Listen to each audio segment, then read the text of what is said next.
एक auto component company है, company का नाम है स्टर्लिंग टूल्स, जो कि अभी 198 के लेवल पे ट्रेड हो रहा है।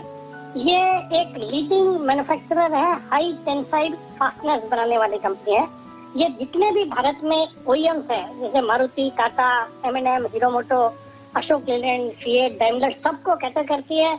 एक दमदार कंपनी है, एक्सपोर्ट्स होते हैं USA, Europe, south Africa, middle east, सब जगह 3 प्लांट्स हैं इनके हरियाणा में।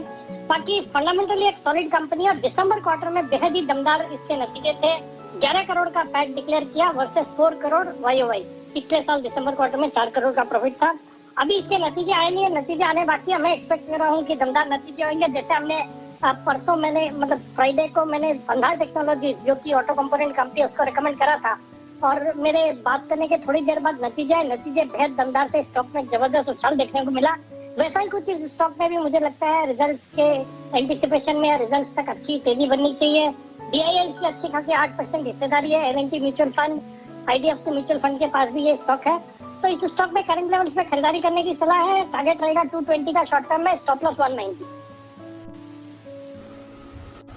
ओके, 190 का स्टॉप लॉस और 220 का टारगेट, ये है राय आपके लिए स्टर्लिंग टूल्स में खरीदारी करने की। स्टॉक 8% की तेज दौड़ लगाता हुआ इस वक्त हम बहुत ही जबरदस्त एक्शन में। ऑटो एंसिलरी स्टॉक्स पे लगातार फोकस है सेठी साहब का, और सारे के सारे स्टॉक्स उनके टारगेट के पार निकलते हुए उसके भी ऊपर जाते हुए नजर आ रहे हैं। बहुत ही बढ़िया। बताएं सेठी साहब, दूसरा देख रहे थे कि एक मेजर डेटा ब्रीच का मामला जुबिलेंट फूड के लिए सामने आता हुआ दिखा है। डोमिनोज की अगर हम बात करें तो बहुत ही बड़ा डेटा ब्रीच का मामला होता हुआ दिख रहा है, जहाँ पे 18 करोड़ यूजर्स का डेटा यहाँ पे लीक होता हुआ दिखा है। मैं आपको ये भी बता दूं कि कंपनी ने खुद ही ये डेटा ब्रीच को स्वीकार भी कर लिया है।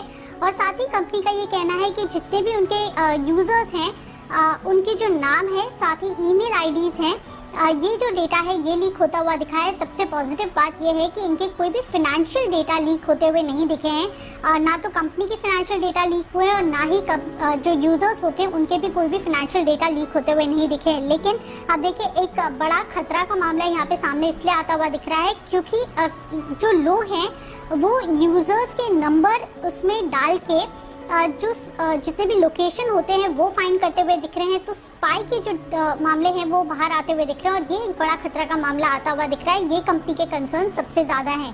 कंपनी का ये कहना है कि कितने ऑर्डर्स भी दिए गए हैं ये भी सामने आता हुआ दिख रहा है, और इसी के चलते ये एक थोड़े से कंसर्न्स बनते हुए दिख रहे हैं। खरीदारी करनी है BPCL इस पर्टिकुलर काउंटर में। जिस तरीके से स्ट्रक्चर है, पिछले 4 दिन पहले यहाँ पर एक पेनेंट ब्रेकआउट हुआ था, जिसके टारगेट लगभग अराउंड 495 के आसपास के आ रहे हैं। तो मुझे लग रहा है मोमेंटम के लिहाज से भी फ्रेश एडिशंस किए जा सकते हैं। स्टॉप लॉस अभी आपको यहाँ से लगाना है अराउंड 467 के आसपास, एंड खरीदारी करनी है 495 के टारगेट के लिए BPCL में। तो BPCL में और खरीदारी करें। बड़े ब्रेकआउट के संकेत BPCL में आते हुए दिख रहे हैं, बिल्कुल आते हुए दिख रहे हैं। और हम लगातार आपको BPCL के बारे में, ITC के बारे में, वेदांता के बारे में कह रहे हैं कि होल्ड करके रखिए। बीच बीच में छोटे मोटे कभी कभी थकाएगा, कभी कभी अटकाएगा, आपको लगेगा क्या हो रहा है। यही चीज आपके लिए ITC के बारे में भी है। कभी भी बड़े मुंह आने की तैयारी होती है, वो आपको कहकर नहीं आएंगे। वेदांता भी अगर आपने खरीद कर रखा है, कोई चिंता न करें, बिल्कुल आप लिख कर रखें। 320 रुपए में आपका आराम से बिकेगा। पढ़ा रह लीजिए, शांति से बैठ जाइए। और BPCL को लेकर जब ये सचिन जी ने कहा तो कुछ कॉन्जेंसिस के हवाले से खबर भी आती हुई दिख रही, जरा नीचे ये खबर फ्लैश होती हुई दिख रही।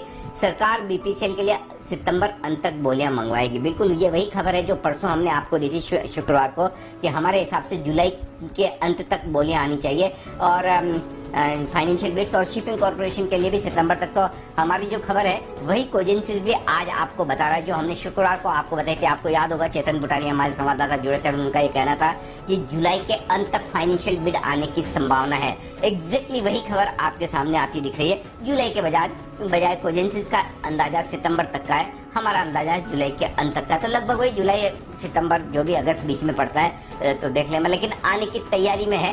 सरकार ने एक वर्चुअल डेटा रूम बना लिया, जहां पर जो भी बायर्स हैं, जो भी बिडर्स हैं, वो खबर, उन्हें जो इन्फॉर्मेशन चाहिए, जो डिटेल चाहिए, उसके लिए वो वर्चुअली इस डेटा रूम में एक्सेस कर सकते हैं, डिटेल मांग सकते हैं। तो सरकार डाइवेस्टमेंट फ्रंट पर काफी तेजी से आगे बढ़ती हुई दिख रही है। ये खबरें आपके सामने आती हुई दिख रही है और बीपीसीएल भी इन्हीं खबरों के दम पर और एक्शन में आता हुआ नजर आएगा। इस पर करिएगा फोकस। तो ये एक बड़ी खबर इस वक्त होती हुई आपको नजर आएगी, लेकिन इसके अलावा कुछ और एक्शन आपके लिए। और जुबिलेंट फूड वर्क्स, इस स्टॉक को लेकर भी आज बड़ी इंटरेस्टिंग खबरें आई है।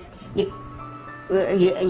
स्टॉक भी आज काफी कमजोरी के साथ ट्रेड करते हुए नजर आया था। देख लेते हैं वापस रिकवर हुआ है या नहीं। हाँ, 3000 के आसपास है, थोड़ा नीचे ठंडा ही ये स्टॉक ट्रेड करता हुआ दिखा है। बाकी स्टॉक्स में अगर आप फोकस डालें तो यहाँ पर खबरों के दम पर भरपूर एक्शन बनता हुआ दिख रहा है।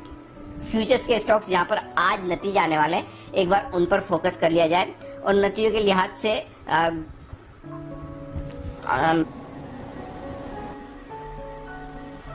बिल्कुल, आप देखिए आज नैटको फार्मा के लिए काफी पॉजिटिव खबरें आती हुई दिख रही है। सबसे पहले तो इनकी जो कैंसर की दवा है रेवलिमिड, इसकी जो जेनरिक वर्जन है अब कंपनी को लॉन्च करने की यूएस एफडीए से मंजूरी मिल चुकी है। इसके जो इनोवेटर है उसके साथ कंपनी ने ऑलरेडी सेटलमेंट कर दिया और अब इसको लॉन्च करने की उम्मीद करीब FY22 मार्च में होती हुई दिख रही है। तो एनालिस्ट भी काफी पॉजिटिव होते हुए दिख रहे हैं, लेकिन वो इसलिए भी क्योंकि आप देखिए जो इनोवेटर है सेलिजीन, उनकी जो बिक्री थी इस दवा की वो भी काफी बड़ी थी और इसका यही माना जा रहा है कि अब नैटको को भी इतना ज्यादा फायदा होता हुआ दिख सकता है आने वाले साल में। अब देखिए FY22 में करीब $1210 करोड़ तक की जो आय थी वो इनोवेटिव ड्रग को मिलती हुई दिखी थी और साथ ही जो पहली तिमाही में भी हमने देखा करीब $300 करोड़ तक की जो आय है वो इस इनोवेटिव ड्रग ने इस बिक्री से किया है। इस दवा की बिक्री से उनको मिलता हुआ दिखा है। तो आने वाले समय में माना जा रहा है कि नैटको फार्मा की ये जो दवा रिलीज होती हुई दिखेगी या लॉन्च होती हुई दिखेगी, इनको भी बड़ा फायदा होता हुआ दिखेगा।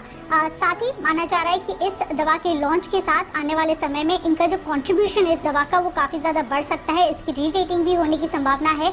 लेकिन मैं आपको ये भी बता दूं कि यूएस में ये पहली कंपनी होगी जो इस दवा को लॉन्च करती हुई दिखेगी।